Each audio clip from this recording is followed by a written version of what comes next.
The topic is Marcus Garvey and Africans in the Caribbean. And we have with us to talk about Marcus Garvey and Africans who made up a very, very significant part of the international slave trade in that particular part of the world. Dr. Al-Hadid, who is the chairperson of the Africana Studies Department at Tennessee State University. Dr. Al-Hadid, the individual countries that we are talking about and the European countries that established these particular areas in the Caribbean, these countries were responsible in a real sense for what is known as the international slave trade. Give us some information in reference to the operation of this trade and how Africans reacted to being enslaved in this particular part of the country. Absolutely. Before we go forward in that direction, let's go back to the continent and see how things unfolded. I want to say something briefly about the Moors in Spain from 711 to 1492, and then when they were pushed out of Spain, and also when the Sudanic Empire, which was the third Sudanic Empire in Songhai, fell. Christopher Columbus then went out and he did his explorations in October of 1492. That was the beginning of the Ma'afa, or the Holocaust for African Americans throughout the world.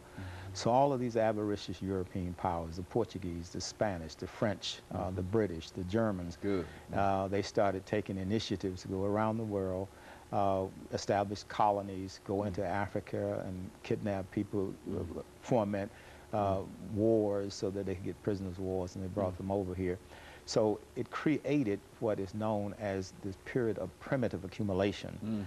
And this is the period that laid the foundation for capitalism as we know it. Now, before, in the beginning of the slave trade, they were just concerned about getting human labor power and then taking that human labor power to the colonists to go into the mines and bring out the gold and the silver and do the agriculture to produce the cotton and the tea and those type of things. And at that particular time, it wasn't not so much a matter of them using an ideology to talk about the inferiority of a people. But once this trade became lucrative, and also once they had the white indentures over here, they had to draw a clear line of demarcation between the white indentures who were enslaved for a specified period of time and the Africans who were enslaved as chattel for life. And so that's where the ideology of racism started to develop. So once slavery created capitalism, and then the ideology of racism started to develop. And what I would argue as a sociologist is that capitalism, a form of economics, created the ideology of racism. It wasn't that the Europeans had this negative attitude about Africans, because they had almost 800 years of experience with the Moors. They knew in the Greek and Roman time, they knew about the ancient Egyptians, so they knew that the people in Africa were highly civilized and highly developed. But they had to create this mythology so that to keep the white workers who were indentured controlling their plantations in their interest while they were running their royal families and feudalism in Europe, you see. And so this developed, and then eventually you created a situation in this country where you had the people divided along, lines of race and also lines of class. Now, when the American Revolution took place in 1776, of course, there was some talk about, we hold these truths to be self-evident, all men are created equal, but that really didn't apply to the Africans, because those that carried out the American Revolution intended to establish another white nation. They were not about the business of creating freedom for the chattel slaves. So they kept our people in bondage for almost another 100 years and basically had to fight another civil war in order to bring that resolution about.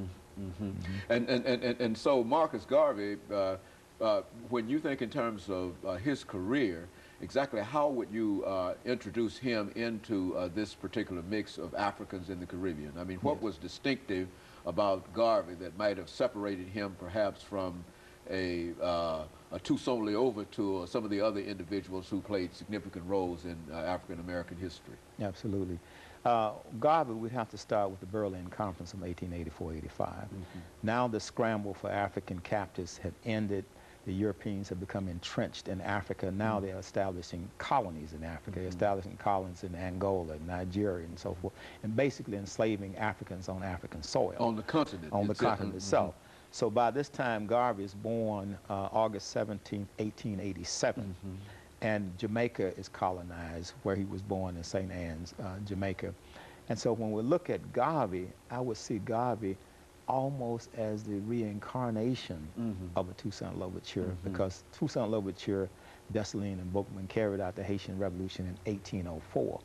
So Garvey now is coming almost 100 years later to bring about a similar type agitation you see in Jamaica, which is not that far, you know, from Haiti and from the Cuba, Hispaniola areas. In terms of Garvey, Garvey was a person that was from a father who was a Maroon in Jamaica. His father taught him a lot about history, about culture. He worked as a period of time as a printer, and then he started traveling throughout the Caribbean. He traveled throughout South America. He went to Venezuela. He went to Panama. He went to Ecuador, throughout the world. And everywhere he looked, he said, where's the black man's land? Where's the black man's government, his men of big affairs? And he said, since he could not find them, he would set out himself to create this. And so he left the Caribbean, and then he went to London around 1912. While in London, he had contact with a man by the name of Dusay Muhammad Ali Pasha, who was an Egyptian nationalist of Sudanese origin. And he worked with Dusay Muhammad for about 2 or 3 years with his newspaper, the London Times Oriental Review. And he learned a lot about nationalism. He learned a lot about Pan-Africanism. So Dusay Muhammad was actually his mentor. And then he developed a motto for his movement. It was one God, one aim, and one destiny. And Garvey started crying, said, up you mighty race, you can accomplish what you will. Very interesting, however.